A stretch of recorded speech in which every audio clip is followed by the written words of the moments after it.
What's up guys, in one of my previous videos I did the best secret units in anime adventures. So in today's video I figured I'd do the same but for mythic units, since mythic units are a lot easier to get for most players, and I feel like it would just be a much better tier list because a lot of you guys that are beginning and just starting out can easily get most of these units. Anyways, before we get into it, make sure to like and subscribe. Let's get right into the video. So obviously, if you guys have been in any of my live streams, my absolute favorite unit to recommend for any beginner, Berserker Rage, aka Guts. This dude's just literally insane. He has full AoE, bleed damage, and he's a hybrid unit.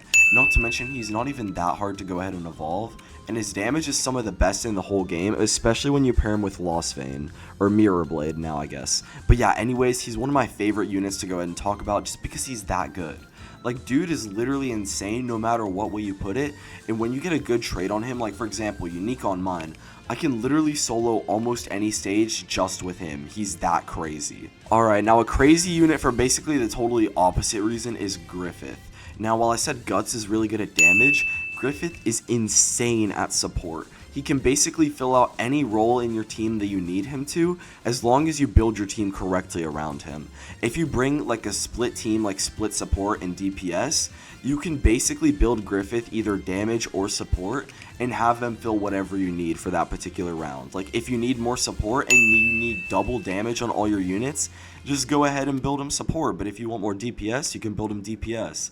Like, dude's literally cracked. The fact you can double your unit's damage, I have him in my best supports video and a ton of other videos of mine, like for the best units of a particular category, so I'd highly recommend Griffith as well. Alright, next unit I have is Bloodcry, and basically Bloodcry is going to be making your bleed units deal 5x damage, so if you have Guts or any other units that basically deal a ton of bleed, I'd say just go ahead, bring Bloodcry for it. She'll make it so much easier, bro.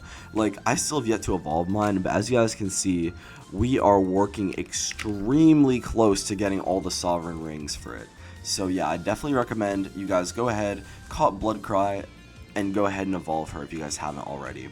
But yeah, anyways, on to the next unit. Alright, so the next unit is Honey, aka Honey Hive, the Honey Evolved unit. She's so good, bro. Genuinely the best flying unit that we've gotten in a long time. And I know you guys are going to be saying in the comments, oh, you're overrating her, she's not that good.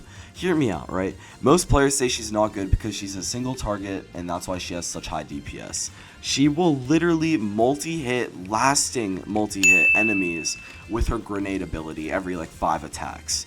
Honestly, just get Divine on her or another good trait like Strength 3, and you'll easily be able to solo most Infinity Castle stages.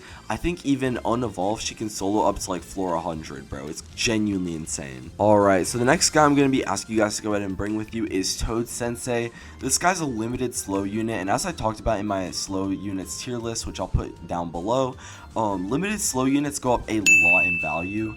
So definitely go ahead and get him if you haven't already, just because limited slows, like, they do rise a ton in value, and he's only going to be available for a little bit longer, so go ahead, get him before he's done. And yeah, on top of that, he's just a good slow in general. Alright, next unit we have is Shinobi Eternal, and this guy, bro, he was genuinely my favorite unit whenever he came out in 2023. Like, he's just so good, bro. His fire damage can be doubled if you have the relic, which, yeah, the relic's right over here.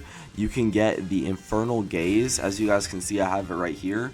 This will double his damage, bro. It's genuinely crazy. You get it from the raids down here. You have to go to one of these, go inside, and you can go to Sacred Planet Act 4 or 5. As you guys can see, you'll drop a relic shard. You need 10 of those relic shards to craft it, and yeah, it's a really easy craft. Definitely pick it up. Doubles his damage, and it makes him deal some of the highest DPS in the game. Alright, the last unit I'll be talking about this video is Death Ninja, aka Hidan. I mean, this guy's just a really good bleed buff with a very good ability that can stun units, I believe, and do a ton of damage to them. Basically, this guy, he doesn't have a ton of high DPS, but he'll be dealing damage in very very chunks as he takes them away from the enemy. So yeah, I definitely recommend bringing him for any bleed team you do. Maybe run him with like Bloodcry, Guts, and Stain. And yeah, that'll be a really good team comp if you want to go ahead and do bleed. And put like a Griffith at the back, and honestly, bro, you're good. You can basically solo anything with that team. And yeah, I'd highly recommend that. But yeah, anyways, thank you guys so much for watching this video. I hope this helped you guys out at least a little bit. And I'll be dropping a ton more anime adventures guides in the future, so make sure to stick around. It's me, Mr. Mugma, signing off. Goodbye.